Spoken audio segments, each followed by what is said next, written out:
11 बजे यानी वो वक्त जब देश का एजेंडा साफ दिखने लगता है। सियासत का हर दांव, सरकार की हर हलचल और देश दुनिया पर हमारी है पैनी नजर। यह है 11 बजे लाइव, हर खबर पर नजर। मैं हूं आपके साथ भावना नैयर। आइए सबसे पहले नजर डाल लेते हैं इस वक्त की टॉप हेडलाइंस पर। भारत के बाद अमेरिका में मेटा को झटका। न्यू मैक्सिको कोर्ट ने बच्चों के मेंटल हेल्थ और सिक्योरिटी के लिए $567 मिलियन का लगाया जुर्माना। झारखंड में 10 तारीख को विधानसभा का घेराव करने का ऐलान। सरकार ने वार्ता के लिए अभी तक नहीं दिया निमंत्रण। सोरेन सरकार की नीयत पर सवाल। रेप केस में तहलका मैगजीन के एडिटर इन चीफ रहे तरुण तेजपाल को 10 साल की सजा। बॉम्बे हाईकोर्ट के फैसले को गोवा के मुख्यमंत्री ने बताया सत्य और जीत। आज हैंडलूम डे पर राष्ट्रपति प्रदान करेंगी 2025 के लिए हथकरघा पुरस्कार। प्रधानमंत्री मोदी की ओर से हैंडलूम अपनाने और बुनकरों का समर्थन करने की अपील। और प्रज्ञानंदा बने Saint Louis rapid and blitz champion. एक दौर शेष रहते हासिल की खिताबी जीत। पहली बार जीता Grand Chess Tour rapid and blitz खिताब। चलिए एक एक खबर को विस्तार से जानते हैं और सबसे पहली खबर मेटा से जुड़ी हुई है। आपको बता दें कि मेटा की मुश्किल लगातार बढ़ती जा रही है। हमने देखा कि भारत सरकार ने गंभीरता से मेटा का मामला लिया और अब अमेरिका की न्यू मैक्सिको की एक अदालत ने इंस्टाग्राम और फेसबुक की जो पेरेंट कंपनी है मेटा, उस पर 56.7 करोड़ अमेरिकी डॉलर देने का आदेश दिया है। कल देर रात एक फैसले में अदालत ने माना था कि कंपनी ने बच्चों के मानसिक स्वास्थ्य को जानबूझकर नुकसान पहुंचाया और अपने प्लेटफॉर्म पर बच्चों के यौन शोषण के बारे में उपलब्ध जानकारी छिपाई। तो मेटा की मुश्किल लगातार बढ़ती हुई।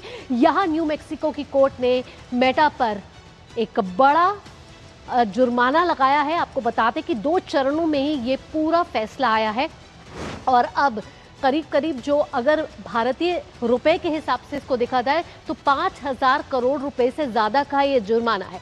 बच्चों की जो मानसिक स्वास्थ्य है उससे कहीं ना कहीं खिलवाड़ हुआ है, ये कहना है कोर्ट का। और आपको बता दें कि मेटा पर 56.7 करोड़ डॉलर का जो जुर्माना है वो लगा है और बच्चों की मानसिक सेहत से कहीं ना कहीं खिलवाड़ हुआ है। बच्चों की सुरक्षा के मुद्दे पर मेटा मुश्किल में दिखता हुआ इस समय नजर आ रहा है। मेटा ने अपनी गलती मानी है। मेटा के तमाम बड़े अधिकारियों ने भी अपनी गलती मानी है, इसकी माफी मांगी गई है। लेकिन यहाँ कोर्ट की तरफ से फैसला आता हुआ और मेटा को एक बड़ा जुर्माना देना पड़ सकता है। 5 साल तक लागू रहेगा ये आदेश। आपको बता दें कि न्यू मैक्सिको की कोर्ट ने ये फैसला सुनाया और कहा है कि इस पूरे जो जुर्माना है इसको किस तरीके से इस्तेमाल किया जाएगा और इस्तेमाल करने के लिए ये बच्चों के लिए ही और बच्चों के स्वास्थ्य के लिए ये पूरा जुर्माना जो है वो इस्तेमाल किया जाएगा। आखिरकार ये पूरा मामला क्या है और इसको देखने की कोशिश ऐसे करते हैं कि आपको सीधा तथ्य और आंकड़ों के जरिए बताएंगे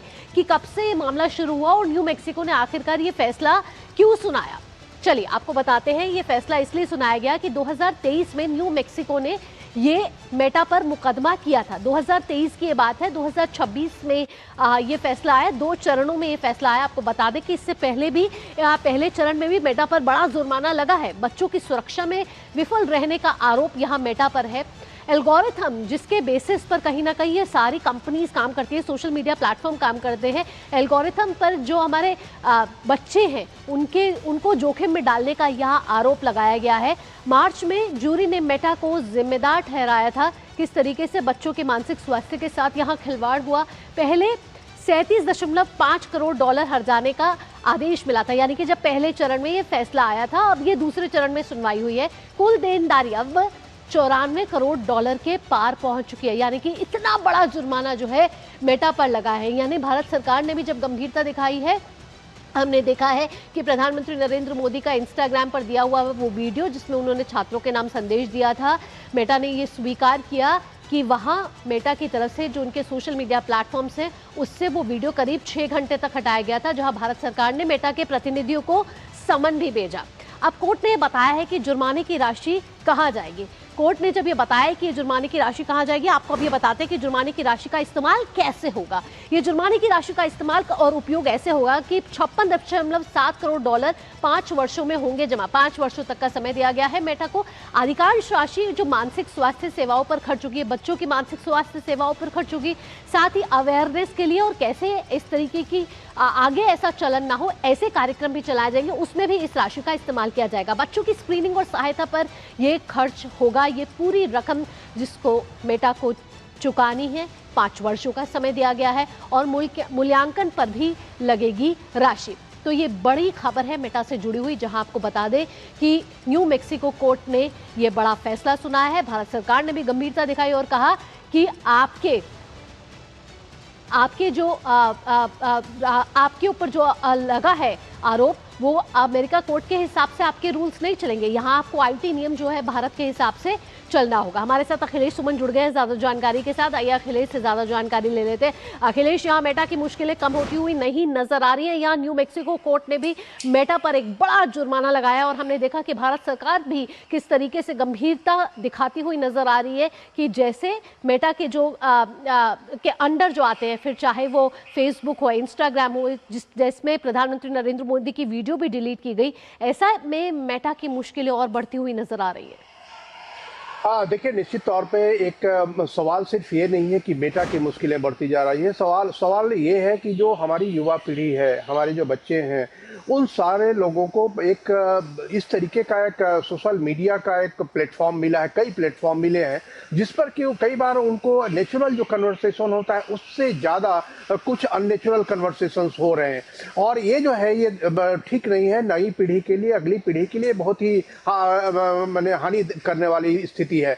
और इन्हीं सारी चीज़ों को लेकर जब न्यू मैक्सिको स्टेट ने, अमेरिका के न्यू मैक्सिको स्टेट ने जब मुकदमा दायर किया गया, उसके बाद जब 3 साल के बाद ये निर्णय आया है, तो निश्चित तौर पे ये मेटा ही नहीं बल्कि सभी जो सोशल मीडिया प्लेटफॉर्म है, सभी सोशल मीडिया कंपनियों के लिए सचेत होने की ज़रूरत है। और इसके साथ साथ सारी सरकारों को कि देखिए, एक सोशल मीडिया एक स्वस्थ जो सूचनाओं का आदान प्रदान हो वो तो सही है, लेकिन जब सोशल मीडिया का दुरुपयोग होने लगे ऐसे तथ्यों के लिए, ऐसे तर्कों के लिए और ऐसे कंटेंट के लिए जो लोगों को बीमार बनाते हो, लोगों को एक ऐसी दुनिया में धकेल रहे हो जहां की अस्वस्थ मानसिकता भी हो सकती है, जहां की विद्रोह जैसी चीजों को जन्म दिया जा सकता है, जहां की अननेसेसरी संकट फैलाया जा सकता है, छात्रों के अंदर, जो युवाओं के अंदर, बच्चों के अंदर एक ऐसी चीज डाली जा सकती है जो तथ्य से परे है। तो इन सारी चीजों के खिलाफ एक तरीके से एक वर्डिक्ट है। और इस वर्डिक्ट का एक बड़ा हिस्सा है कि एक जागरूकता पैदा करना। जो पैसा 42 करोड़ डॉलर जो होगा, उसमें एक जागरूकता पैदा करने का भी एक अवयव है, जिसमें कि वो जागरूकता पैदा करेंगे बच्चों के अंदर। अखिलेश, यहाँ मैं आपसे पूछना चाहूंगी, आखिरकार मेटा की तरफ से ऐसे कौन कौन से न्यू मैक्सिको कोर्ट ने अपराध घोषित किए जिसके बाद मेटा इतनी मुश्किलों में फंसता हुआ नजर आया? क्योंकि ये कोई ताजा मामला नहीं है, 2023 से मुकदमा चल रहा है। देखिए, निश्चित तौर पे इसमें वो सारी चीजें हैं जैसे पहले बता रहा था कि जो भी आप, एक तो एज चेक नहीं होता कि किस एज के लोग उस पे सोशल मीडिया प्लेटफॉर्म पे हैं। अगर एज चेक नहीं होगा तब पता नहीं चलेगा कि वो बच्चे कैसी तरह की कंटेंट यूज कर रहे हैं। आप जानते हैं कि सोशल मीडिया प्लेटफॉर्म में ऐसे ऐसे कंटेंट हैं जिनका कि मैं नाम लेना नहीं चाहूंगा, ये सारे कंटेंट होते हैं। और वहाँ की कोर्ट ने इन सारी चीज़ों के लिए मेटा को दोषी ठहराया कि बिना फिल्टर किए हुए, बिना स्क्रीन किए हुए, ये अगर कोई कंटेंट डाल रहा है तो उस कंटेंट को पूरी तरह पब्लिसाइज करना और उस तरीके से पब्लिसाइज करना जिसके कि कोई भी उसका उपयोग कर सके, तो यह एक गैर जिम्मेदारी की बात है। और इसके चलते जो बच्चे हैं, कई बच्चे मानसिक स्थिति में, मानसिक अस्वस्थता के शिकार हुए हैं। तो ये सारे आरोप लगे हैं और ये कोई नहीं, वहाँ की सरकार के जो अटॉर्नी है उन्होंने ये आरोप लगाए थे और उसके बाद वहाँ की कोर्ट ने निष्कर्ष दिया है। तो एक तरीके से कह सकते हैं कि मेटा को एक जिम्मेदार सोशल मीडिया प्लेटफॉर्म करने की ताकीद दी गई है इस पूरे प्रकरण के द्वारा, इस पूरे कोर्ट वर्डिक्ट के द्वारा। और अगले 5 साल तक उसकी मॉनिटरिंग भी होती रहेगी कि इस तरीके से मेटा जो है इसका कंप्लायंस करेगा। लेकिन इस बात की आशंका है कि मेटा हो सकता है कि अगले सुप्रीम कोर्ट में वहां जाने की कोशिश करे और सुप्रीम कोर्ट से कोई इस तरीके का की स्थिति बनाने की कोशिश करे ताकि उसे राहत मिले। लेकिन इतना तो हो गया है कि मेटा को एक जिम्मेदार बनाने के लिए जो हो सकता है वो न्यू मैक्सिको की अदालत ने कर दिया है। ये जरूर है कि मेटा पे कई सवाल इस समय खड़े हैं, खासकर जब हम सोशल मीडिया प्लेटफॉर्म्स की बात करते हैं अखिलेश, तो एल्गोरिथम्स पे ये सारे सोशल मीडिया प्लेटफॉर्म चलते हैं और इसी एल्गोरिथम पे कहीं ना कहीं सवाल उठे हैं, क्योंकि इन्हीं एल्गोरिथम के गणित में कहीं ना कहीं मेटा भी फंस गया, क्योंकि एल्गोरिथम का चक्रव्यूह कुछ ऐसा होता है कि जितने नंबर ऑफ फॉलोअर्स हैं, जितने नंबर ऑफ आपके यूजर्स होंगे, कहीं ना कहीं फायदा भी उतना ही का पेरेंट कंपनी को होता है और वहीं से ही रेवेन्यू भी आता है कहीं ना कहीं। और देखिए एल्गोरिथम का सवाल तो है ही, लेकिन साथ साथ ये है कि जो आपके सारे प्राइवेट डेटा उनके पास चला जाता है। मान लो आप फेसबुक देख रहे हो, फेसबुक पे आपने कुछ चीज़ें ऐसे ही बिना किसी गंभीर इच्छा के आपने कुछ चीज़ें डाली, अब उसको लगा कि आप इस चीज़ को चाहते हैं, तो ये एक आपके प्राइवेट डेटा का एक तरीके से स्टोरेज हो गया और चोरी हुई। उस डेटा को अगर किसी को ट्रांसफ़र किया जाए कि ये चाहते हैं कि एक हवाई जहाज़ खरीद का दाम देख रहे थे, तो अब हवाई जहाज़ की बनाने वाली कंपनी देखेगी कि हाँ ये हवाई जहाज का क्लाइंट हो सकता है। तो अगर वो इनकम टैक्स देखेगा तो सोचेगा कि हवाई जहाज क्यों उपयोग क्यों खोज रहा है ये। तो ये सारे जो प्राइवेट जो चीजें हैं, वो प्राइवेट चीजों को पब्लिसाइज करना और उसका डेटा सेल करना, जिसकी तरफ कई बार ध्यान दर्शाया गया था मेटा के पास भी, और राजनीतिक गलियारों में भी इसकी कई बार चर्चा हुई थी कि प्राइवेट डेटा को सुरक्षित रखना बहुत जरूरी है। और अगर कोई सोशल मीडिया प्लेटफॉर्म का उपयोग कर रहा है तो वो कि उसकी जो हैबिट है, उसकी हैबिट को आप डेटा के रूप में, अपने जो एसेट के रूप में नहीं कर सकते, उसको सेल नहीं कर सकते। ये सारी चीजें बहुत जरूरी है, क्योंकि देखिए आज के युग में आप सोशल मीडिया प्लेटफॉर्म का यूज हर चीज के लिए होता है, प्रशासन के लिए होता है, रिसर्च के लिए होता है, इनोवेशन के लिए होता है, व्यक्तिगत जो आदान प्रदान है, कन्वर्सेशन है, उसके लिए होता है। और अगर वो उसको डेटा के रूप में उपयोग किया जाए, दुरुपयोग किया जाए, मेरे कहने का मतलब कि, और उसको सेल किया जाए, तो ये जो है एक बहुत ही खतरनाक प्रवृत्ति है और आगे आने वाले दिनों में इसके और ज्यादा गंभीर परिणाम हो सकते हैं। तो इसीलिए बार बार कहा जाता है डेटा की सुरक्षा, डेटा का लोकलाइजेशन, कि हमारे देश का डेटा हमारे देश में रहे, और ताकि इस पर किसी और सर्वर का आधिपत्य ना हो। जो हमारे यहाँ जो लोग जिस तरह की हैबिट में हैं, और वो हैबिट किसी और देश को पता ना चले, ताकि उसका और गैर कानूनी व्यवसायिक उपयोग न कर सके। तो ये सारी चीजें हैं जो कि एक पूरा संसार है, जो आप जानते हैं कि इंटरनेट की दुनिया एक पूरा संसार है, और उस संसार में अगर इस तरह के सोशल मीडिया प्लेटफॉर्म आपके हर चीज की जानकारी ले रहे हैं, उसको स्टोर कर रहे हैं और उसे बेच रहे हैं, तो बिल्कुल एक तरीके से एक दानवाकार उपस्थिति है हमारे सबके सामाजिक और व्यक्तिगत जीवन में। चलिए अखिलेश, तमाम जानकारियों के साथ यहाँ आपका बहुत बहुत धन्यवाद। आगे बढ़ेंगे और आगे बढ़ते हुए आप खबर झारखंड से जुड़ी हुई है। झारखंड छात्र आंदोलन अब पहुंच चुका है 14वें दिन। पिछले 14 दिनों से ये झारखंड के छात्र जो जेपीएससी है, जो एसएससी है और कई जो भर्तियां हुई हैं इस दौरान पिछले 6 वर्षों में, उस दौरान आई अनियमितताओं को लेकर और अपनी मांगों को लेकर डटे हुए हैं। ये सरकार से मांग कर रहे हैं, सरकार के खिलाफ आंदोलन कर रहे हैं, और अब इन्होंने कह दिया है कि सरकार अगर नहीं मानी तो ये आंदोलन बदल जाएगा जन आंदोलन में। आइए ये बड़ी खबर आपको दिखाते हैं जो झारखंड से जुड़ी हुई है, और झारखंड से जुड़ी हुई इस बड़ी खबर में हम आपको बता रहे हैं कि जो झारखंड छात्र आंदोलन है अब वो 14वें दिन आ पहुंचा है, और छात्रों ने ये कहा है कि सरकार अगर अब नहीं मानती है तो यह आंदोलन जन आंदोलन में बदल जाएगा। 10 तारीख वो तारीख दी गई है जब छात्रों ने कहा है कि अगर सरकार ने हमारी मांगे नहीं मानी तो हम विधानसभा का घेराव करेंगे। हम ये जानते हैं कि पिछले 14 दिन से ये छात्र शांतिपूर्ण प्रदर्शन कर रहे हैं, और साथ ही छात्रों ने कहा है कि अगर सरकार से वार्ता का निमंत्रण जो है वो अभी तक नहीं मिला है। हालांकि सरकार ने एक कदम आगे बढ़ा है, सरकार ने कहा है कि हम वार्ता के लिए तैयार हैं। एक कमेटी भी गठित की है, हालांकि इस कमेटी में कई मंत्री हैं, लेकिन वो कमेटी इन बच्चों से बात करेगी या नहीं करेगी ये एक बड़ी बात है, क्योंकि यहाँ छात्रों की तरफ से जो 11 मेंबर डेलीगेशन है वो तैयार कर दिया जा चुका है।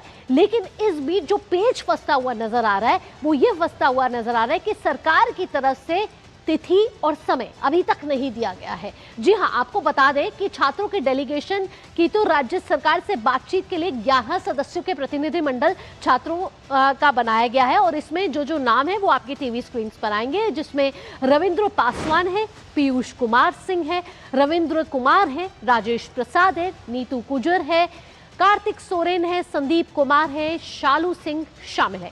इसके अलावा छात्रों ने कहा था कि 2 पत्रकार भी इसमें होने चाहिए, क्योंकि ये वार्ता बंद कमरे में नहीं, ये वार्ता सार्वजनिक स्थल पर होनी चाहिए, ताकि इसमें पारदर्शिता और क्रेडिबिलिटी दोनों साफ तौर पर हो, पता चले लोगों को भी कि सरकार की तरफ से क्या कुछ मांगे मांगी गई हैं। पत्रकार में शंभुनाथ चौधरी, विकास वर्मा और अगर कानून के जानकार की बात करें तो अजीत कुमार इस प्रतिनिधिमंडल में शामिल है। हालांकि आपको बता दें, जो पत्रकार और कानूनविद हैं वो अभिभावक के तौर पर इस प्रतिनिधिमंडल में शामिल होने वाले हैं। छात्रों ने साफ कहा है कि वो 10 तारीख को विधानसभा का घेराव अब करेंगे। उन्होंने ये भी साफ किया है कि उनका ये जो आंदोलन है किसी राजनीतिक दल या आईसा से कोई संबंध नहीं रखता है, और अगर सरकार ने वक्त रहते उनकी मांग पूरी नहीं की तो यह आंदोलन अब जन आंदोलन में तब्दील हो जाएगा। आपको हम साथ ही साथ बता दें कि आज जेपीएससी और जेएसएससी में जो भी अनियमितताएं और परीक्षा भर्ती मामले में जो भी अनियमितताएं हुई थी, उसके लिए लेकर सीआईडी की जांच हो रही है। कई लोगों को गिरफ्तार भी किया गया है, लेकिन छात्र यहां मांग कर रहे हैं कि सीबीआई इसकी जांच करे। आइए क्या कुछ प्रतिक्रिया आ रही है वो आपको सुनवाते हैं। अभी सर वार्तालाप का ऐसा कोई ऑप्शन ही नहीं है। एक बार प्रतिनिधिमंडल झारखंड की तरफ से, सरकार की तरफ से प्रतिनिधिमंडल आई थी मिलने के लिए, एसडी सर आए थे वे, तो हम लोग को डेलीगेट टीम रेडी भी हो चुकी है। उन्हें कल का ही टाइम था, बट पता नहीं कल क्या हुआ। कल उधर से टाइमिंग नहीं दिया गया सरकार से मिलने तरफ कि हम लोग कब मिलना है और कहाँ मिलना है, ना टाइमिंग दी गया और ना स्थान दिया गया। तो आज फिर से शायद उम्मीद बन सकता है फिर से डेलीगेशन टीम को बुलाया जाए, क्योंकि अभी तक तो विधानसभा का सत्र भी चल रहा है। अभी आईसा का मार्च प्रस्तावित है विधानसभा घेराव का, उससे हम छात्रों का कोई लेना देना नहीं है। हम बिल्कुल स्पष्ट है, हमारी बात बिल्कुल स्पष्ट है। हम 10 तारीख को विधानसभा घेराव कर रहे हैं और अडिग हैं इस बात पे कि हम 10 तारीख को विधानसभा का घेराव कर रहे हैं। किसी भी राजनीतिक दल का घेराव से हम लोगों का कोई लेना देना नहीं है। आईसा के साथ हम लोगों का कोई बातचीत नहीं है और बिल्कुल हम न्यूट्रल हैं। हम नहीं जानते वो क्या कर रहे हैं। हम छात्रों से अपने बारे में बात कर सकते हैं कि हमारा मार्च 10 तारीख को है। ये अपने हक और अधिकार के लिए हम लोग आंदोलन कर रहे हैं। हम लोग विशुद्ध रूप से छात्र हैं और ये छात्र आंदोलन, अगर सरकार हमारी मांग पर गंभीर नहीं होती है तो ये छात्र आंदोलन जन आंदोलन बनने में लेट नहीं लगेगी। तो हमने देखा कि छात्र साफ तौर पर मांग कर रहे हैं कि इस आंदोलन को राजनीतिकरण बिल्कुल ना दिया जाए। हम एक छात्र हैं, ये हमारे भविष्य का सवाल है और उसी भविष्य को सुरक्षित करने के लिए हम अपनी सरकार से मांगे कर रहे हैं। सरकार से मांग कर रहे हैं कि हमारी मांगों को पूरा किया जाए और अगर सरकार हमारी मांगों की सुनवाई नहीं करती है तो 10 तारीख वो दिन है जब हम विधानसभा का घेराव करेंगे। साथ ही आपको बता दें कि झारखंड विधानसभा सत्र कल से शुरुआत जिसकी हो चुकी है। विपक्ष लगातार साथ ही साथ हमलावर है और ये कह रहा है कि झारखंड सरकार की ये नैतिक जिम्मेदारी है कि वो इन छात्रों की आवाज सुने, क्योंकि राज्य सरकार की ये मौलिक जिम्मेदारी होती है। और साथ ही साथ अब झारखंड सरकार की तरफ से क्या कुछ स्पष्टीकरण आएगा, ये एक बड़े सवाल बनते हैं। दिवाकर कुमार हमारे साथ जुड़ गए ज्यादा जानकारी के साथ। दिवाकर, लगातार आप हर रोज हमें उस स्टेडियम से ताजा अपडेट दे रहे हैं जहां कई जो छात्र हैं वो आमरण अनशन पे है, कई छात्र विरोध प्रदर्शन कर रहे हैं। बारिश आए कुछ आए, ये छात्र अड़े हैं अपनी मांगों को लेकर। पेच कहां फंस रहा है, क्योंकि ना डेट आई है ना समय आया है, तो वार्ता कब होगी? देखिए, निश्चित तौर पर झारखंड में जो ये आंदोलन विद्यार्थियों का चल रहा है, ये आंदोलन आज 14वें दिन में प्रवेश कर गया है और छात्र इसी तरीके से अपनी मांग को टुकड़ियों में बैठकर अपनी मांग को सरकार तक पहुंचाने की कोशिश कर रहे हैं। पीछे आप देख सकते हैं कि यहाँ पर आमरण अनशन जो 4 छात्र कर रहे थे, उनमें से एक की आज तबियत बिगड़ गई है, जिनको अस्पताल ले जाया गया। लेकिन जो शांतिपूर्ण तरीके से आंदोलन है वो इसी तरीके से, देखिए ये संदेश जो है ना, देशभक्ति का संदेश इसके जरिए ये लोग दे रहे हैं और लगातार ये जो इनके पंपलेट्स बन रहे हैं और ये जो स्लोगन्स लिख रहे हैं वो कहीं ना कहीं सरकार को झकझोरने की भी कोशिश है। और इन्होंने इस बार भी जेपीएससी का एग्जाम दिया है, पिछले बार इन्होंने इंटरव्यू दिया था लेकिन इनका नहीं हुआ। देखिए कितने ग्रीवांसेस इन लोगों के हैं, जरा जानते हैं इनके मुंह से। जी सर, मैं 2016 से लगा हुआ हूँ जेपीएससी का एग्ज़ाम में। मैंने 3 मेंस लिखे, 2 इंटरव्यू दिए और अभी ये जो 14 जेपीएससी है इसमें भी प्रीलिम्स वगैरह दिए हैं। और अभी एज मेरा 91 डेट ऑफ बर्थ है, तो उस हिसाब से मेरा 35 ईयर्स हो गया। और जिस तरह से सरकार वैकेंसी लाती है, हर साल तो लाती नहीं है, और अगर अभी ये एग्ज़ाम में ही डिले हो जाए, इसमें क्या होगा किसी को कुछ नहीं पता। 2 साल बाद ओबीसी का अपर एज 37 ईयर होता है, अगर वो 2 साल में वैकेंसी नहीं लाती है तो हम तो स्वतः बाहर हो गए। ये भी एक मांग है कि समय पर एग्जाम्स लिए जाने चाहिए। सर आप देख रहे हैं जिस तरह से पूरे प्रदेश में माने शिक्षा का निजीकरण, व्यापारीकरण, सांप्रदायिकरण, केंद्रीकरण, मतलब जिसके पास पैसा है उसी के पास शिक्षा है, जिसके पास पैसा है उसके पास नौकरी है, जिसके पास पैसा है उसी के पास इलाज है। ये जो शिक्षा को मतलब एकदम संकुचित किया जा रहा है, केंद्रीकरण किया जा रहा है, ये देश के लिए, झारखंड के लिए हम लोग को बहुत खतरनाक है। जिस तरह से 5700 से ज़्यादा स्कूलों को बंद किया गया है, ठीक है, उसके बाद कॉलेजों में इंटर की पढ़ाई को बंद किया गया, क्लस्टर सिस्टम लगा सिर्फ एक विषय की पढ़ाई। जिस तरह राष्ट्रीय शिक्षा नीति 2020 को लागू करते हुए सरकार पूरे प्रदेश में छात्रों को शिक्षा से वंचित करके, तो जानती है हुकूमत, माने कि शिक्षा जो है अगर पढ़ लेगा छात्र जान जाएगा। होनी चाहिए एक चीज और कि इस आंदोलन में लगातार जो भूख हड़ताल भी कर रही है, उनमें भी 2 लड़कियां बैठी हुई है, और लड़कियां भी एकदम बढ़ चढ़ कर हिस्सा ले रही है, और उनको लगता है कि इस बार आर और पार की लड़ाई होनी चाहिए। हमारी मांगे साफ है सर कि पहले JPSC PT 14 JPSC backlog 2025 backlog 2023 cancel हो। इसके बाद इसका जो नियमावली पहले से बना हुआ है और 2002 में जो नियमावली बनी है उसके मुताबिक एग्जाम कंडक्ट करवाया जाए, और इसको टाइम लिमिट का ख्याल किया जाए। इसके अलावा जेसीसी सीजीएल को कैंसिल किया जाए, उसके बाद सीबीआई जांच हो, ईडी फर्स्ट ट्रैक कोर्ट के माध्यम से जांच किया जाए।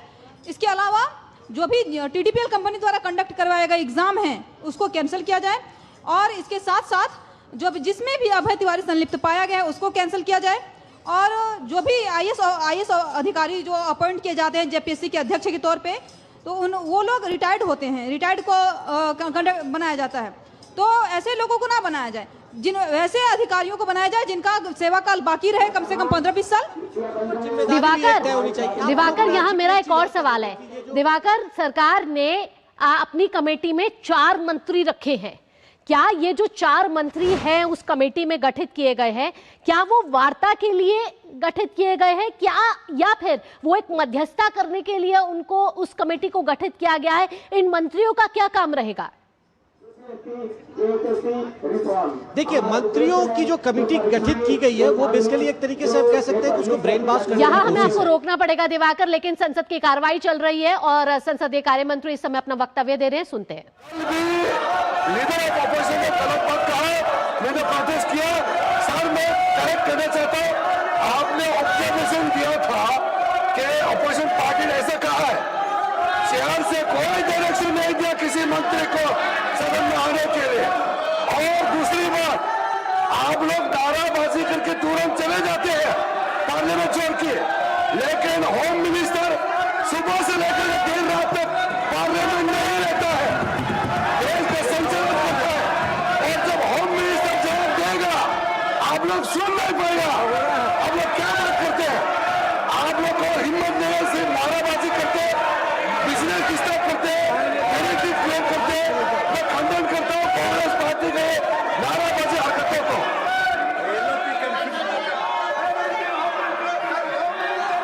नाउ श्रीमान प्रकाश चेक पराइक जी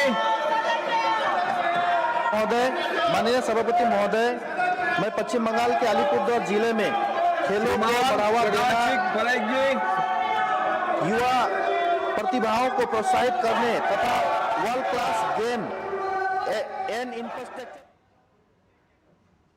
आपको बता दें कि संसद का मानसून सत्र इस समय चल रहा है। ये तीसरा हफ्ता है जब संसद का मानसून सत्र चल रहा है। आज शुक्रवार का दिन है और इसके बाद एक हफ्ता बाकी है जब संसद का मानसून सत्र चलेगा। लगातार हमने देखा कि विपक्ष इस पूरे सत्र में लगातार हंगामा करता रहा है, गतिरोध पैदा करता रहा है। संसद की कार्यवाही इस समय चल रही है, जहां राज्यसभा की कार्यवाही में संसदीय कार्य मंत्री किरण रिजिजू विपक्ष का जवाब देते हुए नजर आ रहे थे। विपक्ष लगातार मांग कर रहा है कि गृह मंत्री सदन में आके बयान दे। यहां किरण रिजिजू ने कहा कि गृह मंत्री अमित शाह लगातार हर रोज संसद में आ रहे हैं, अपने ऑफिस में वे बैठते हैं, लेकिन आप तो संसद की कार्रवाई चलने नहीं देते। लोकसभा की बात की जाए तो लोकसभा में लगातार हम देख रहे हैं कि 11 से 12 बजे का समय प्रश्नकाल का होता है और प्रश्नकाल एक भी दिन चल नहीं पाया है। ऐसे में देखना यह होगा कि जिस तरीके से गंभीरता सरकार इस समय दिखा रही है, क्योंकि कई ऐसे विधेयक हैं जो पेश किए जाने हैं, उस पर चर्चा होनी और उसके बाद पारित कराया जाना है, लेकिन हम देख रहे हैं कि वो चर्चा हो ही नहीं पा रही और कहीं ना कहीं सरकार उन बिल को पास कर रही है कम चर्चा के साथ। ऐसे में संसद का जो माहौल होता है वो तभी उत्पादक रहता है जब दोनों तरफ से चर्चा हो और चर्चा के बाद उस बिल को पारित कराया जाए। आइए अब अगली खबर का रुख करते हैं।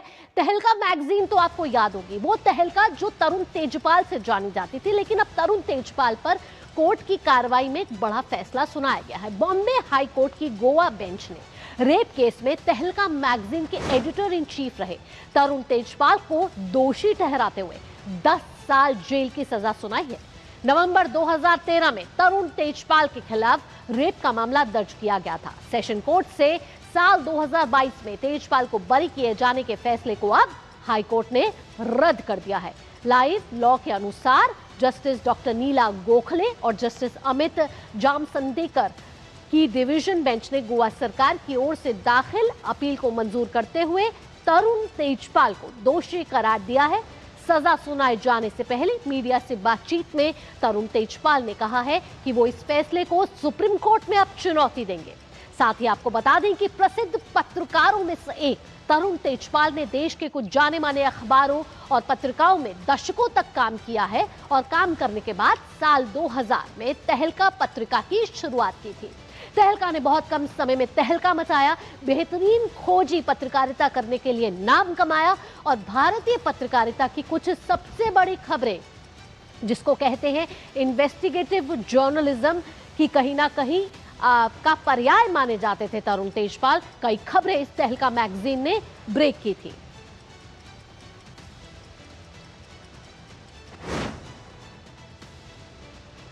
ये 100% जाएंगे, हमको कोई डाउट नहीं है। हम 13 साल से एक पॉलिटिकल वेंडारा के पीछे, तहलका के काम की वजह से पीछे मेरे पीछे पड़े हुए हैं। तो हम लोगों ने इस ट्रायल कोर्ट में 7.5 साल पूरा केस लड़के हम लोग अक्विट हुए। मेरे को पूरा फेथ है कि इतनी बड़ी जुडिशरी में ऐसे जज हैं जो सच देखेंगे और सच एकदम से सामने आएगा।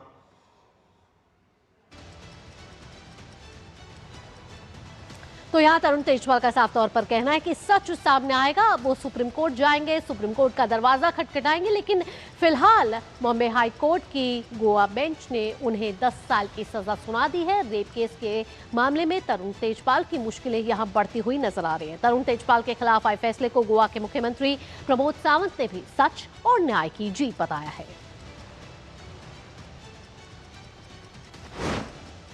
तरुण तेजपाल जी को जो कन्विक्शन हुआ, इसके लिए ये न्याय की जीत है। और मैं हमारे जो पुलिस, डायरेक्टर ऑफ प्रोसिक्यूशंस और बाकी सभी स्टेक होल्डर्स, इन्होंने जो कंटिन्यूसली फॉलोअप किया, इसके लिए मैं बहुत बहुत पुलिस DOP इनका अभिनंदन करता हूँ। मैं उस युवती के साहस का भी नमन करता हूँ जो कंटिन्यूसली वो डटी रही, खड़ी रही और उसको आज उस युवती को भी आज न्याय मिला। 11 बजे लाइव हर खबर पे नजर में इस समय वक्त हो चला एक छोटे से ब्रेक का, जल्द लौटते हैं।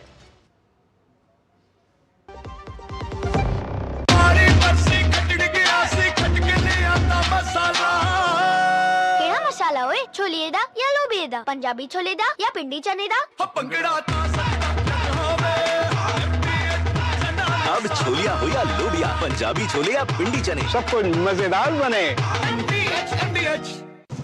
ओ हरी भैया, अरे वाह, खेतों में कौन सी फसल लगाए हो? 12 महीने कमा कर दे ऐसी फसल। क्या? मैंने नया व्यवसाय शुरू किया है। उसके लिए पैसे? इसमें किसी निवेश की जरूरत ही नहीं। अच्छा मुखिया जी। अरे मुखिया जी नमस्ते। अरे हरी, कब आ रहे हो? आप बस चलिए, मैं पहुंचता हूं। अब मैं LIC एजेंट हूं। LIC एजेंट बनो, अब बड़ा सोचो। हमारी वेबसाइट पर जाएं या अपनी नजदीकी LIC शाखा से संपर्क करें। मेरी पसंद, मेरी पसंद, मेरी पसंद, मेरी पसंद, हमारी पसंद। हम सबकी पसंद। मजबूत देश का मजबूत सरिया हो गया स्टील।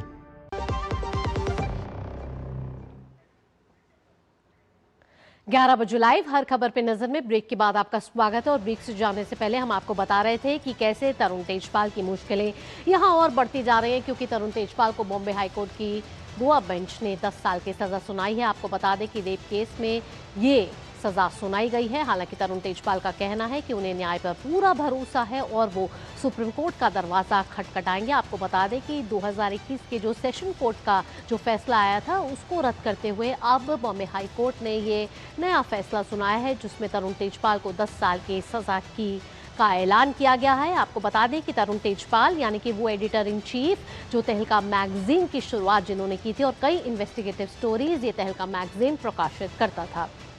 चलिए अब आगे बढ़ेंगे। आगे बढ़ते हुए अब बात कर लेते हैं देश और दुनिया की उन बड़ी खबरों की जो आपको जाननी जरूरी है, लेकिन अंदाज होगा फटाफट।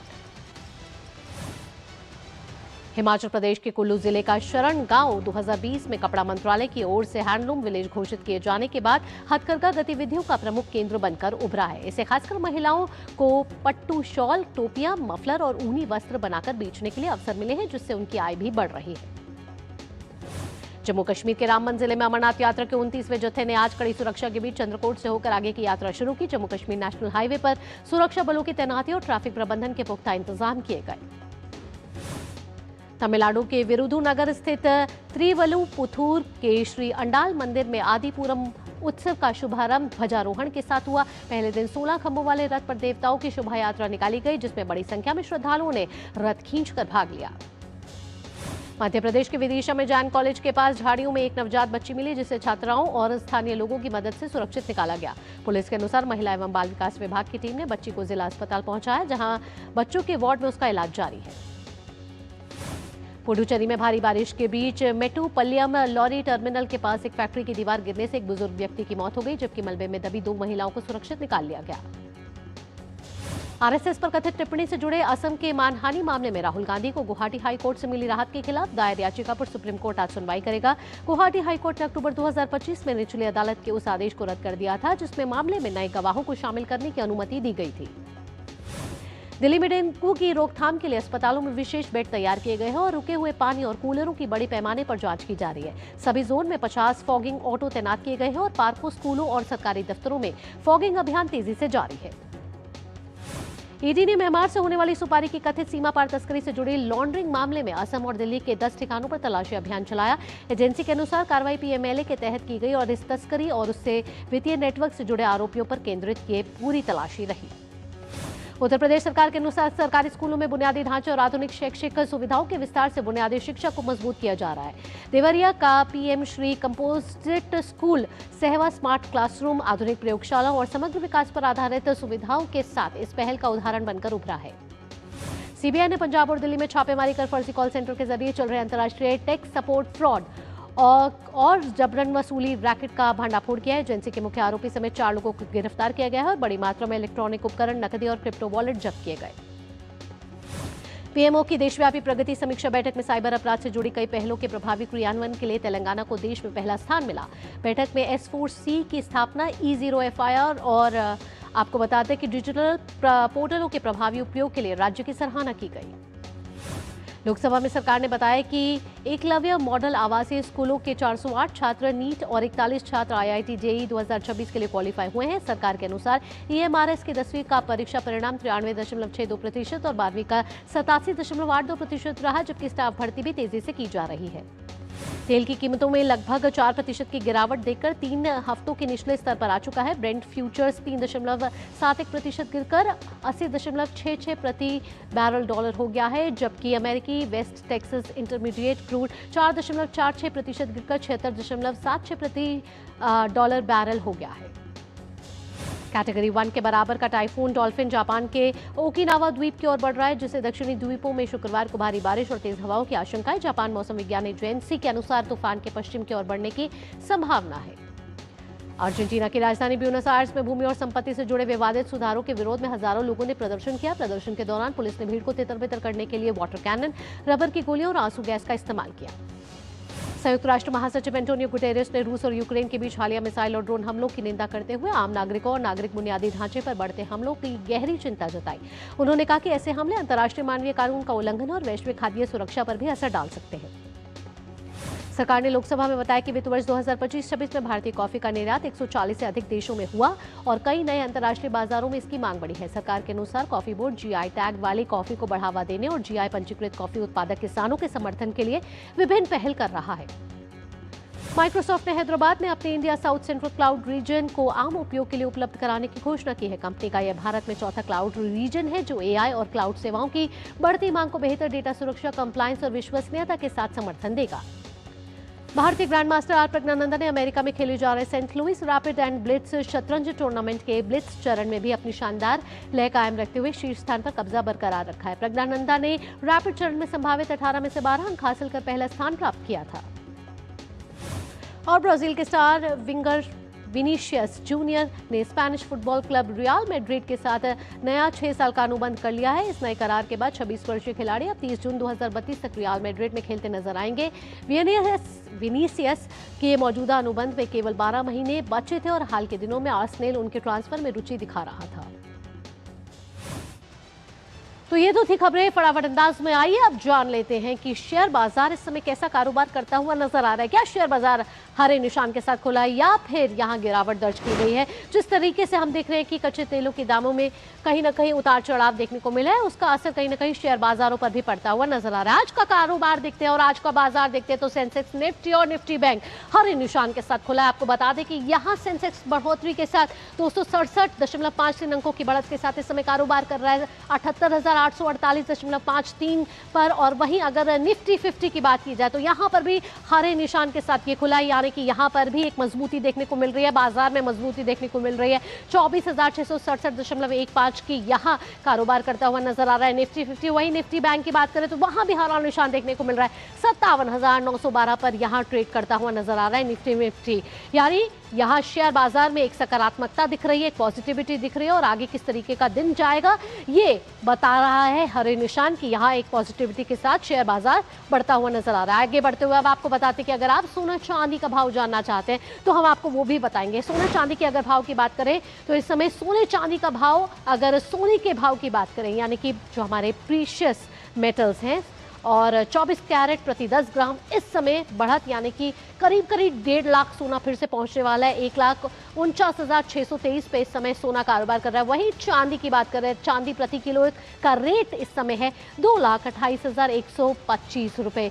यानी सोने और चांदी के भाव की भी बात करें तो यहाँ पर भी कुछ बढ़त देखने को मिल रही है। तो ये तो थी बाजार की बात जहाँ हमने जाना कि आज शेयर बाजार और सोना चांदी कैसा ट्रेड करता हुआ नजर आ रहा है। चलिए अब आगे बढ़ेंगे। आगे बढ़ते हुए बात कर लेते हैं कुछ अन्य खबरों की भी। अन्य खबरों की बात करें तो अब बात करते हैं आपकी सेहत की।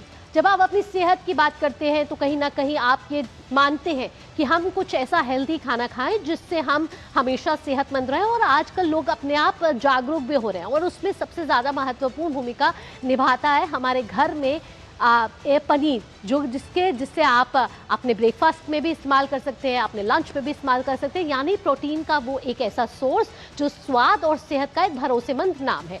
लेकिन क्या आपकी थाली में परोसे जाने वाला हर पनीर सचमुच दूध से बना होता है? बड़ा सवाल है, क्योंकि हाल के दिनों में हम कह रहे हैं नकली पनीर या जहर वाला पनीर, जिसको हम साइंटिफिक नेम के हिसाब से एनालॉग पनीर कहते हैं, वो काफ़ी चर्चा में। आपको बता दें कि 3 राज्य हैं जिसमें इस पर कड़े नियम अब लगा दिए, वहाँ एनालॉग पनीर की बिक्री नहीं होगी। उसमें है छत्तीसगढ़, महाराष्ट्र और गुजरात, जहाँ इन तीनों राज्यों पे सख्ती देखने को मिली है। और हमने हाल ही में देखा कि उत्तर प्रदेश भी कुछ इसी राह पर है। उत्तर प्रदेश भी जल्द इसी तरीके से कह रहे हैं। उत्तर प्रदेश सरकार सख्त नजर आ रही है और एनालॉग पनीर को वो बैन कर देगी। आखिरकार आपको ये बताते हैं कि कैसे पता चले कि एनालॉग पनीर क्या है, कैसे ये तैयार किया जाता है। और जब आप होटल रेस्टोरेंट में जाते हैं, आप पनीर ऑर्डर करते हैं तो आपके मन में ये बड़ा सवाल होता है कि क्या ये जो पनीर है वो नुकसानदायक है आपके लिए, या ये असली पनीर है या नकली पनीर है, कैसे इसकी पहचान की जाए। आइए आपको फैक्ट्स के जरिए बताते हैं।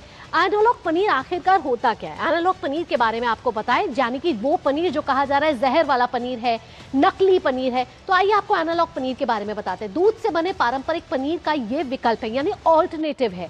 साथ ही आपको बताएं, ये आपका दूध से नहीं, ये वनस्पति तेल, स्टार्च, कुछ ऐसी चीजों से इसको तैयार किया जाता है, इस एनालॉग पनीर को। साथ ही देखने और स्वाद में बिल्कुल हूबहू ये असली पनीर जैसा ही नजर आता है। लेकिन अगर पौष्टिकता की बात की जाए, न्यूट्रिशन की बात की जाए, तो असली पनीर की तुलना में इसकी न्यूट्रिशनल वैल्यू बहुत कम है। लागत की बात की जाए, लागत भी इसकी बहुत कम लगती है। इसी वजह से इसका इस्तेमाल होटल और फूड इंडस्ट्री में बहुत ज्यादा होता है। सेहत पर क्या असर डाल सकता है ये एनालॉग पनीर?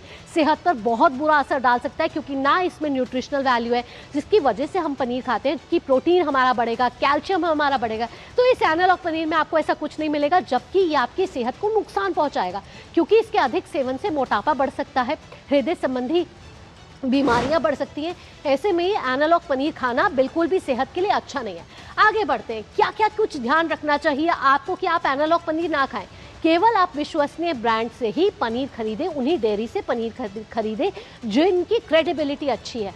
पैकेजिंग ज़रूर देखें आप, निर्माण और एक्सपायरी डेट को भी देखना बहुत ज़रूरी है, क्योंकि आजकल हम पीछे इंग्रेडिएंट्स को नहीं देखते हैं, उसको देखना बहुत ज़रूरी है। बहुत सस्ता पनीर मिलने पर आप सतर्क रहिए, ये बहुत ज़रूरी है। तो एनालॉग पनीर खाना आपके जीवन के लिए, सेहत के लिए बहुत हानिकारक हो सकता है। रुक रहे हैं आज छोटे से ब्रेक के लिए, लेकिन जब ब्रेक के बाद लौटेंगे तो खेल से जुड़ी खबरों का रुख करेंगे। आप जुड़े रहिए 11 बजे लाइव, हर खबर पर नजर के साथ।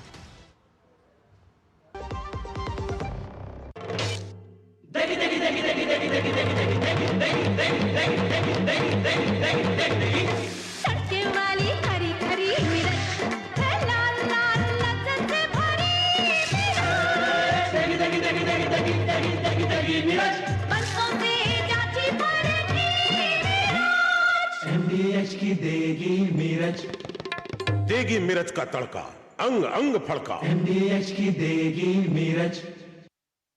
जब धरती चीर कर निकलता है लोहे का पत्थर और मिलता है मोंगिया के जोश से, फिर तपता है, पिघलता है और बनता है फौलाद। अब होता है सरिया सारी खूबियों के साथ। मोंगिया स्टील, मजबूत देश का मजबूत सरिया। जब आप इलाज के लिए अस्पताल जाएंगे तब पॉलिसी बाजार वहां पहुंचकर आपका पूरा साथ देगा, ताकि क्लेम के लिए आप परेशान होने के बजाय अपनों का ख्याल रख सकें। और क्लेम असिस्टेंस पॉलिसी बाजार का प्रॉमिस है। पॉलिसी बाजार पे 1 करोड़ का हेल्थ इंश्योरेंस सिर्फ 550 रुपए हर महीने से शुरू होता है। ब्रेक के बाद 11 बजे लाइव हर खबर पर नजर में आप सभी का स्वागत है। वक्त हो चला है खेल की खबरों को देखने का, हमारे खास सेगमेंट स्पोर्ट्स लाइव में। आइए आपको बताते हैं, भारतीय ग्रैंड मास्टर आर प्रज्ञानंदा ने Saint Louis rapid and blitz का खिताब अपने नाम कर लिया है। जावोखिर सिंदारोव के खिलाफ ड्रॉ खेलकर आर प्रज्ञानंदा ने एक दौर शेष रहते ही खिताबी जीत हासिल कर ली। अंतिम दिन आर प्रज्ञानंदा ने 3 शानदार जीत दर्ज की हैं। उन्होंने पूरे टूर्नामेंट में 35 में से 23 अंक हासिल किए और दूसरे स्थान पर रहे सिंदारोव को 1.5 अंक की बढ़त के साथ चैंपियन बने। उनका पहला grand chess tour rapid and blitz खिताब है ये। प्रज्ञानंदा की इस ऐतिहासिक जीत की सबसे बड़ी खासियत उनकी निरंतरता रही, यानी कि कंसिस्टेंसी रही। उन्होंने पूरे टूर्नामेंट में खेले गए 27 मुकाबलों में केवल 2 मैच गंवाए, जिनमें रैपिड और ब्लिट्ज दोनों प्रारूप शामिल रहे। बाकी मुकाबलों में उन्होंने जीत और ड्रॉ के दम पर शानदार बढ़त बनाए रखी। तो आर प्रज्ञानंदा का शानदार प्रदर्शन यहाँ देखने को मिला। हमारी संवाददाता सुचित्रा हमारे साथ जुड़ गई है ज्यादा जानकारी के साथ। सुचित्रा से पूछते हैं, सुचित्रा यहाँ मैं पूछना चाहूंगी, आर प्रज्ञानंदा की कंसिस्टेंसी लगातार देखी जा रही है, फिर अलग अलग टूर्नामेंट्स में बात की जाए, अगर इस टूर्नामेंट की बात की जाए तो क्या खासियत रही उनकी खेल में? जी बिल्कुल भावना, अगर हम बात करें इस साल की सीज़न की तो आर प्रज्ञानंदा शानदार फॉर्म में नज़र आए हैं। इस सीज़न में अब तक जितने टूर्नामेंट्स हुए हैं उसमें अगर कितने रेटिंग पॉइंट जो हैं वो जुटा सके हैं शतरंज खिलाड़ी, उसको अगर हम देखें तो उसमें दूसरे स्थान पर है आर प्रज्ञानंदा, पहले स्थान पर फैबियानो कैरुआना है। लेकिन ये साल जो है उनके लिए हम कह सकते हैं कि उपलब्धियों का साल रहा है। नॉर्वे चेस टूर्नामेंट उन्होंने जीता था, जो एक और प्रतिष्ठित टूर्नामेंट था, जून में जीता था और अब उन्होंने पहली बार ये जो Saint Louis rapid and blitz tournament जीता है। और आपको याद होगा भावना कि भारत में शतरंज खिलाड़ियों की जो एक युवा पौध थी, जो युवा खेप थी, उसकी मदद से ही, उनके चलते ही हमने चेस ओलंपियाड में भी स्वर्ण पदक अपने नाम किया था। और आर प्रगनानंदा भी उसी टीम का एक मजबूत हिस्सा हैं। और कैंडिडेट्स में हिस्सा लेने वाले, वो ओपन सेक्शन में हिस्सा लेने वाले भारत के एकमात्र खिलाड़ी थे। हालांकि वो कैंडिडेट्स टूर्नामेंट नहीं जीत सके, सिंदारोव ने वो टूर्नामेंट जीता था, लेकिन 20 साल के प्रगनानंदा ने एक और 20 साल के खिलाड़ी सिंदारोव को मात देकर आखिरकार अब रैपिड एंड ब्लिट्ज टूर्नामेंट अपने नाम किया है। और आप समझ सकते हैं कि कितना मुश्किल रहा होगा ये टूर्नामेंट आर प्रगनानंदा के लिए, क्योंकि सिंदारोव ने जिस तरह का प्रदर्शन पिछले कुछ समय में दिखाया, एक बेहद मजबूत खिलाड़ी के रूप में उभरे हैं सिंदारोव। वही चैलेंजर भी हैं भारत के ही गुकेश को। वो इस बार जब वर्ल्ड चेस चैंपियनशिप होगी तो सिंदारोव उनके सामने चुनौती पेश करेंगे। तो उसी सिंदारोव को मात देने में कामयाबी पाई है आर प्रगनानंदा ने और एक तरह से मुहर लगाई है। एक लगातार ही कंपटीशन चलता रहता है। गुकेश और प्रगनानंदा दोनों ही बहुत अच्छे दोस्त भी हैं, दोनों ही बचपन के दिनों से साथ खेल रहे हैं। और हालांकि जो चेस के जिस तरीके से हमने देखा है, लगातार अगर चेस का क्षेत्र देखा जाए तो भारत लगातार उपलब्धियां हासिल करता हुआ आ रहा है, फिर चाहे वो महिला वर्ग में हो या फिर सुचित्रा पुरुष वर्ग में हो। आर प्रगनानंदा उसकी एक मिसाल है, किस तरीके से चेस के क्षेत्र में हम लगातार उपलब्धियां हासिल कर रहे हैं।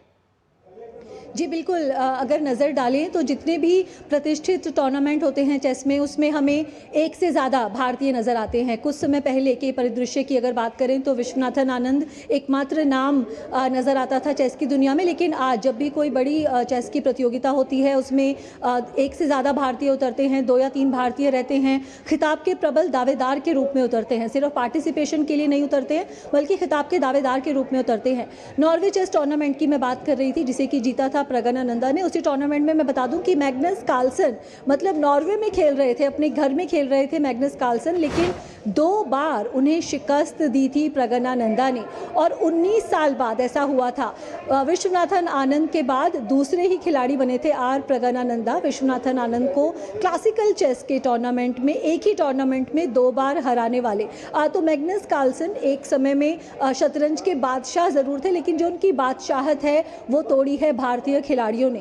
और एक समय में हमें रूस का भी वर्चस्व नजर आ रहा था चेस की दुनिया में, अमेरिका का वर्चस्व नजर आ रहा था। लेकिन आज अगर हम चेस की दुनिया में किसी देश के वर्चस्व की बात करें तो वो भारत है। जो भारतीय खिलाड़ी हैं चेस के टूर्नामेंट्स में लगातार अच्छा प्रदर्शन कर रहे हैं। खिलाड़ियों का चेस के क्षेत्र में लगातार शानदार प्रदर्शन देखने को मिल रहा है और आज आर प्रगनानंदा ने जो मिसाल कायम की है वो भी काफी सराहनीय। सुचित्रा, तमाम जानकारियों के साथ यहाँ आपका बहुत बहुत धन्यवाद। और 15 अगस्त को हम सब 80वां स्वतंत्रता दिवस मनाएंगे। आज़ादी के बाद 80 सालों के सफर में भारत ने हर क्षेत्र में तरक्की की है और हम देख रहे हैं कि भारत अब 80वां स्वतंत्रता दिवस मनाने के लिए पूरी तरीके से तैयार है। देश के इसी सफर पर देखिए हमारी खास सीरीज भारत एट 80।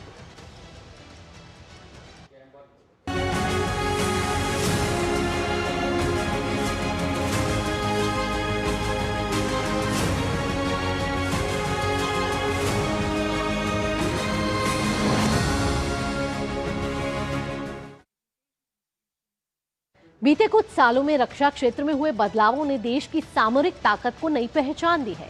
स्वदेशी हथियार, अत्याधुनिक तकनीक, बढ़ता रक्षा उत्पादन और रिकॉर्ड रक्षा निर्यात, ये सिर्फ उपलब्धियां नहीं बल्कि आत्मनिर्भर भारत के मजबूत संकल्प की तस्वीर है।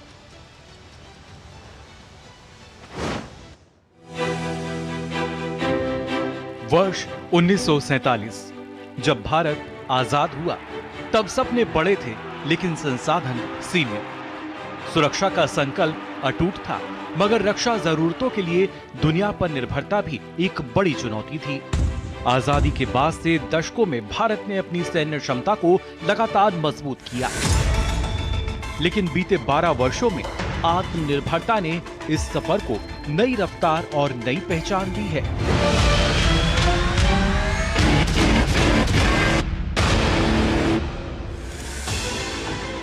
मेक इन इंडिया और आत्मनिर्भर भारत के विजन के तहत स्वदेशी रक्षा उत्पादन को नई गति मिली। रक्षा खरीद में स्वदेशी उत्पादों को प्राथमिकता दी गई, निजी क्षेत्र और स्टार्टअप्स की भागीदारी बढ़ाई गई और देश में आधुनिक रक्षा विनिर्माण का मजबूत इकोसिस्टम तैयार किया गया। इन प्रयासों का असर आज साफ दिखाई दे रहा है। वर्ष 2013-14 में जहां रक्षा बजट करीब 2,53,000 करोड़ रुपए था, वहीं 2026-27 में ये बढ़कर 7,85,000 करोड़ रुपए से अधिक हो गया है। स्वदेशी रक्षा उत्पादन भी 2014-15 में 46,429 करोड़ रुपए से बढ़कर 2025-26 में 1,78,000 करोड़ रुपए के रिकॉर्ड स्तर पर पहुंच गया है। यह बदलाव केवल आंकड़ों का नहीं, बल्कि आत्मनिर्भर भारत के मजबूत होते संकल्प का प्रमाण है।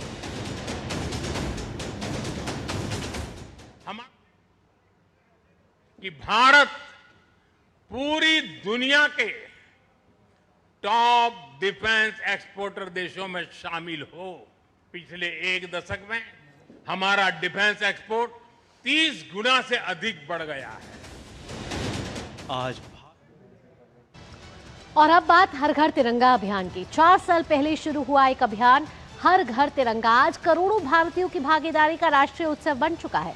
इस साल वंदे मातरम के 150 साल पूरे होने के मौके पर हर घर तिरंगा अभियान और भी खास शुरू हुआ है। आइए देखते हैं इसी से जुड़ी हमारी खबर हमारे इस खास सेगमेंट हर घर तिरंगा में।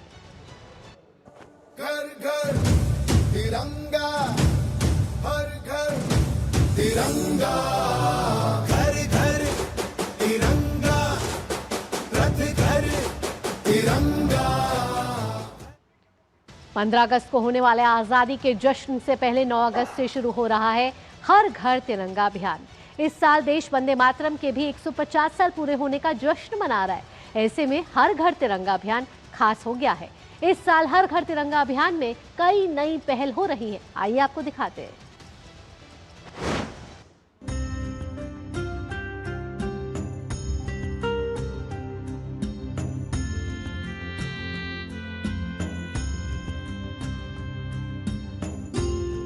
देशवासियों में राष्ट्र प्रेम की भावना का नया संचार करने वाला हर घर तिरंगा अभियान हर साल नई ऊंचाइयां छू रहा है। 2022 में प्रधानमंत्री मोदी के नेतृत्व में शुरू हुई इस पहल में बीते 4 साल में व्यापक जन भागीदारी देखने को मिली है। इस दौरान स्वतंत्रता दिवस के उत्सव में डूबे करोड़ों लोग अपने घरों पर तिरंगा फहराकर और पोर्टल पर सेल्फियां अपलोड कर तिरंगे के प्रति अपनी भावनाएं प्रकट करते हैं। इस वर्ष 9 से लेकर 17 अगस्त तक हर घर तिरंगा अभियान का आयोजन किया जा रहा है। इस साल तिरंगे का ये उत्सव और भी खास इसलिए है क्योंकि हम 80वां स्वतंत्रता दिवस मनाने के साथ साथ राष्ट्रगीत वंदे मातरम के भी 150 साल पूरे होने का जश्न मना रहे हैं। ऐसे में इस साल के आयोजन में कई नई पहलें शुरू की जा रही हैं। अभियान का ऐलान करते हुए केंद्रीय संस्कृति एवं पर्यटन मंत्री गजेंद्र सिंह शेखावत ने कहा कि प्रेरणा का ये अवसर देश के प्रत्येक नागरिक तक पहुंचना चाहिए। इस साल के अभियान में कई नई चीजें भी की जा रही हैं। इस बार देश वंदे मातरम की 150 वर्ष सम्मान के साथ में मना रहे, इसलिए हमने आग्रह किया है कि इस बार हम वंदे मातरम पे गायन करते हुए उसका एक वीडियो बना करके अपलोड करें। वंदे मातरम के पूर्ण स्वरूप में गायन करने के लिए कुछ लोगों को शब्दों की, उसके लिरिक्स को लेकर के, उसके धुन को लेकर के कुछ चुनौती हो सकती थी। हमने तकनीकी के रूप से इस तरह से फैसिलिटेट किया है कि लोग आसानी के साथ में उसके साथ कराओके को आनंद लेते हुए उसको गा सकते हैं और अपना सम्मान व्यक्त कर सकते हैं। साल दर साल हर घर तिरंगा अभियान नए कीर्तिमान स्थापित कर रहा है। ऐसे में इस वर्ष के आयोजन में भी कई नई मुख्य आकर्षण देखने को मिलेंगे, जिसमें बाइक रैली का भी कार्यक्रम होगा। इसके अलावा राष्ट्रगीत वंदे मातरम का बड़े पैमाने पर सामूहिक गायन भी इस बार के हर घर तिरंगा अभियान का हिस्सा होगा। इसके अलावा हर वर्ष हर घर तिरंगा अभियान में सूर्य पथ तिरंगा पहल को भी शुरू किया गया है। इस पहल के तहत दुनिया के विभिन्न देशों में पूरब से पश्चिम की तरफ बढ़ती सूर्य की रोशनी के साथ तिरंगा फहराने का अभियान चलाया जाएगा। इस पहल को एक तरफ की प्रतीकात्मक ग्लोबल तिरंगा रिले कहा जा सकता है। सूर्य के उदय की गति के साथ साथ में उदय होने के क्रम के साथ पूरे दुनिया में तिरंगा एक साथ फहराया जाए, इस दृष्टिकोण से सूर्य पथ तिरंगा इसकी कल्पना की गई। और मैं ये मानता हूँ कि दोनों ही कार्यक्रम न केवल भारत में अपितु पूरे दुनिया में भारतीयों के बीच में और भारत के प्रति सम्मान और स्नेह का भाव रखने वाले विदेशियों के बीच में भी एक असीम ऊर्जा का जो है सृजन करने वाला है। प्रधानमंत्री नरेंद्र मोदी के नेतृत्व में शुरू हुई ये पहल आज राष्ट्रभक्ति के प्रति अपनी भावना प्रकट करने का बेहतरीन माध्यम बन चुकी है। साथ ही इस अभियान में देखने को मिली जानकारी भी राष्ट्रीय उत्सव की बेहतरीन मिसाल बनकर उभरी है। दिल्ली से डॉक्टर सुयश शर्मा के साथ ब्यूरो रिपोर्ट टीटी न्यूज।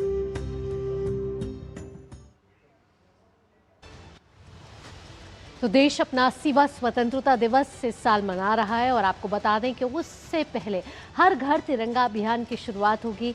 आप सभी से भी अपील की जा रही है कि वंदे मातरम के 150 साल पूरे हो रहे हैं, ऐसे में आप भी हर घर तिरंगा अभियान के साथ जुड़ें और तिरंगे का मान सम्मान बढ़ाएं।